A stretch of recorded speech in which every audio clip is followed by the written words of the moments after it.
Do you have a pipe anvil at home or plan on building one in the future? If so, I've got a hack for you that will make your life easier when it comes time to use it. So stay tuned, we'll get into it.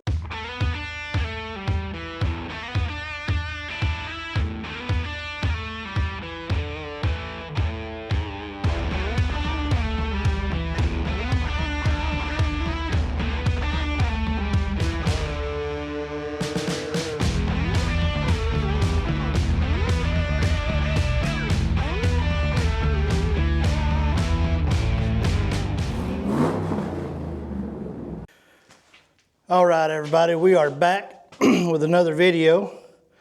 And like I said in the introduction, we're going to be talking about a pipe anvil. For those of you asking me what is a pipe anvil or why I need a pipe anvil and what can you do to make a pipe anvil better, we're going to answer all those questions.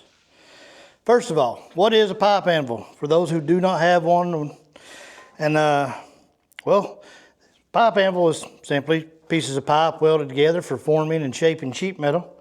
It was innovated by the legend himself, Gene Winfield. My particular pipe anvil here is 52 inches long.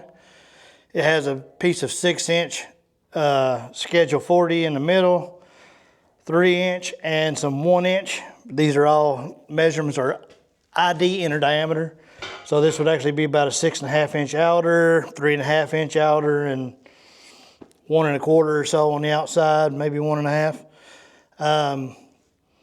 Now, the reason you would want to have a metal brake or a pipe anvil is sheet metal brakes are nice. Like I said, you're always going to need to make it nice, crisp, 90 degrees. But sometimes you want a nice round shape. Case in point, I'll give you 2 examples. I use my pipe anvil to make this transmission tunnel here on the mercury floor, and the back section of the mercury floor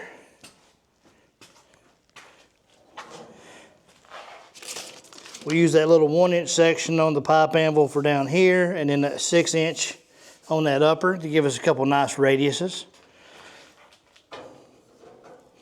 So that's the point of the pipe anvil. You're trying to get it, it gives you a nice radius. Now, simple to make. Like I said, mine is just 3 pieces of a pipe welded together, welded on some legs. I just use a simple washer between each one to give me my spacing. Generally, you want enough spacing for 16 gauge, which is mine. I might be able to get 14 in it, but generally 18 is about what you're doing on them. Now, the hack. Well, hold on, before we do that.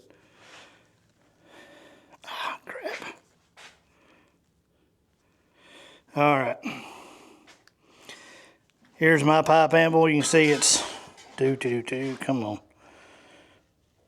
There's the 6, the 1, and the 3, and a stand. On this end of it, I just extended the leg to the outside instead of underneath, and I've got me essentially this is trailer hitch receiver stock kind of. So that's where I usually I can put my metal shear and other tools in this. If I had it to do over, I wouldn't have added it here for the same reason I'm about to show y'all. So, again, the purpose of this metal brake, you take sheet metal,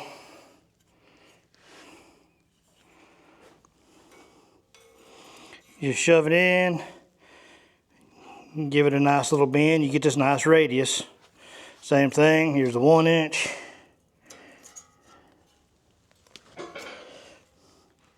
Where's that? So either way, it gives you a couple nice curves, or you can fold back the other way, go around the big one. So it's just a way to get nice radiuses out of sheet metal. Now, the issue you run into is when trying to do a large sheet all the way across. I've seen videos. Matter of fact, I just watched one of the YouTubers I like to watch, Old Iron Workshop. He's working on a mercury floor himself, and he had one. And the large sheet, it's sometimes hard to bend. Same thing with the sheet metal brick. I put little pieces in a sheet metal brake. You know, they bend like butter. The bigger the piece gets, the more force is required. And that's why I like on a sheet metal brake, sometimes towards the middle, it wants to flex. You're not getting as much of a crisp of a bend. Well, you can have a similar issue with a pipe anvil. Like I said, especially on a large one, the reason I made mine the size I did is so I could get a 4-foot sheet in here to bend, like for doing that floor pans. I think Gene Winfield's is actually an 8-footer. I think the one he made. So, I mean, you can do some major bends with that. But, like I said, the issue you get into is a nice, consistent bend trying to bend that other one. Like the old iron workshop, like I said, you see him pushing it here, he'd go to the middle and slowly working it. Problem is that outer edge of the panel ends up kind of wavy on you if you're not careful. And that's not a big deal if you end up putting a brake at the other end of it. That'll straighten that out, but wouldn't it be nice to have a way to get a nice, consistent bend? Well, on mine, what I did is down here on this end and that end, I welded in an end cap, center drilled with a nut weld to it, and I made this piece here. So, and it sits up for a reason. It's above, it's inch and a quarter above, maybe a little more. But with these handles, it's got a handle on each end. There we go. You know, pulling on it, I can get a nice consistent bend all the way across. Now, there's only one downside of my particular design. This was the very first time I built this. If I had it to do over, I would have made a couple of little changes. For one, I would have welded, you see my handles are welded directly to this piece it's pulling on. I would have welded my handles to the outside. I would have extended this 1/4-inch plate that I've got my holes welded through, and I would have drilled through, put an end cap on this one so it could spin. And the reason is like when you're pulling this over, it can scratch your metal a little bit. So if this piece here was able to rotate, you wouldn't have that issue. I mean, the amount it scratches is nothing. DA is going to take it off, so it's not that big of a deal. So I don't really mind it being solid mounted. Now, as to why it sits above, when you put your sheet metal in, the way mine is positioned, the angle it comes out at, I put the sheet metal in, and then I set my tube in when I build it.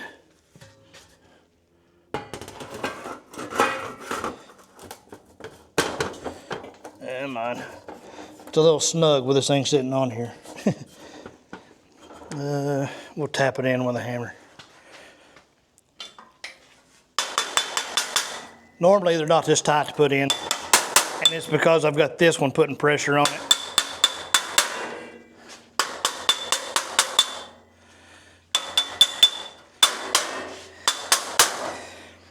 Like I said, that's putting pressure, which is making it harder for me to get that in. Normally my sheet metal just slides right in. But this is a 12-inch piece I cut off just to literally demonstrate how easy it is to do this bend with this. And you see already. Let me turn this tracking thing off.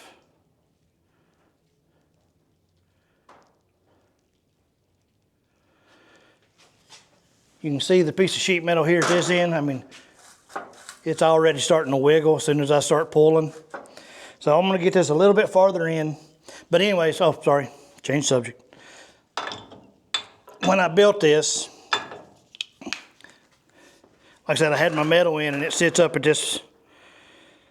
It sits up at this real steep angle. So I literally had just set my piece of tube in there, and then bolted it in place. If I was doing a larger sheet, I'd go ahead and slide my sheet metal in first, and then bolt this thing into place. But that's why it is the way it is. I can run these bolts in pretty well. They're grade 8, so they got a lot of shear force. So let's set y'all up where y'all can see, and we'll give you a demonstration on how this thing works.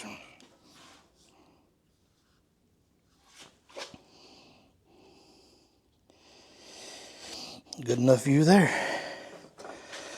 Like I said, now the only downside I'm having right now is I need this thing anchored down. As I'm pulling, it's wanting to tip it a little bit. There it goes. But you see, I'm not struggling.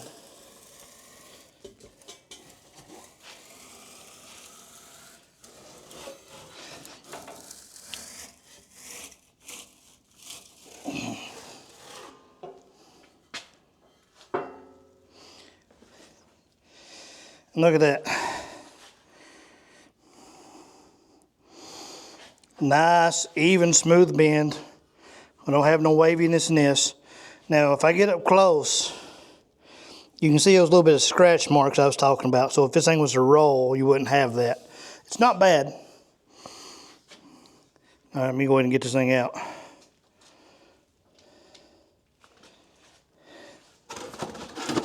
See, slides right back out a lot easier. Look at that. Kind of wish I'd put that in farther because I could have used this for something, but I still can. Matter of fact, we can slide her on and back in this way.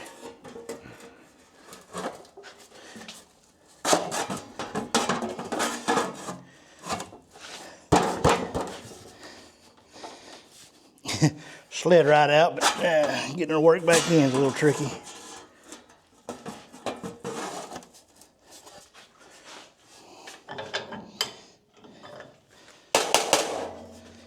Yeah. As long as it started.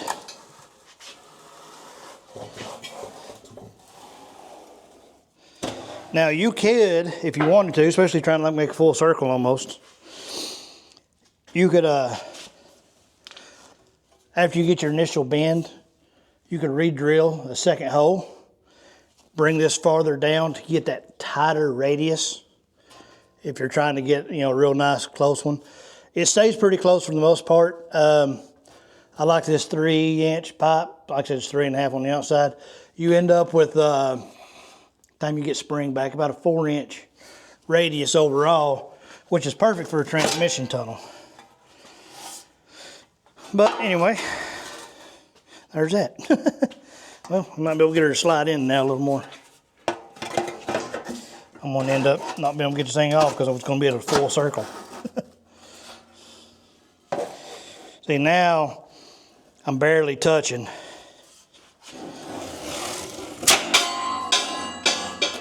That's where you'd have to do that readjustment. But as you see, it's a good little hack. I mean, nice, consistent, easy bend. I'm not over here shoving and tugging on it or vice versa. So if you got a pipe anvil, I highly would suggest making one. I'm actually going to make another one for this little 1-inch down here, which, same thing. I would take a washer, weld a nut to it on both ends. This is why I said I regret adding this post here, because I can't do it to my 6-inch one. Well, I could. I could actually, find my center and put a hole through here, but my handle would have to come up and dog leg over this to fold. It'd be a funky bend. I'm not sure how sturdy it would be. But this is just a quick little video on a nice pipe anvil hack. I've not seen anybody else make a radius break. Is essentially what I'm calling it. Anyway, like I was saying, I've never seen anybody else make a radius break. Kind of explaining how to do it. Very simple. Works great, as you can see. You can get a lot of different shapes out of it. So, would be, it's very useful in making floor pans and all that. You can almost, like I said, you can get a nice 90 out of that 1-inch. And then if you measure and get your marks right, which is the tricky part with it, you could make a nice floor pan that, has that nice little 1-inch radius and then goes over to the larger one. Matter of fact, let's see if we can do that real quick. Give me a second, let me get a small piece of metal ready. All right, it's just, like I said, a little piece of scrap, but you could literally, while making a floor, let me get this somewhat straight. Let's go. That's about 90. Yeah, it's all twisted up.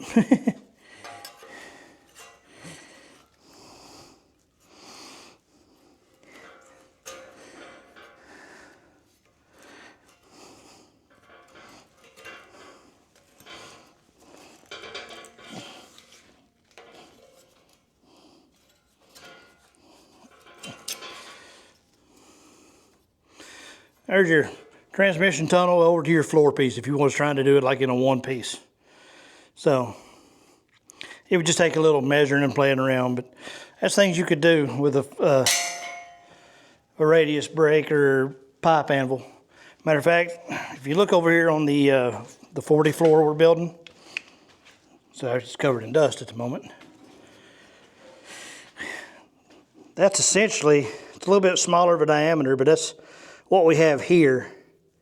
But I done that a different way. So you could actually do something similar to this with a pipe anvil, making yourself a large one-piece floor.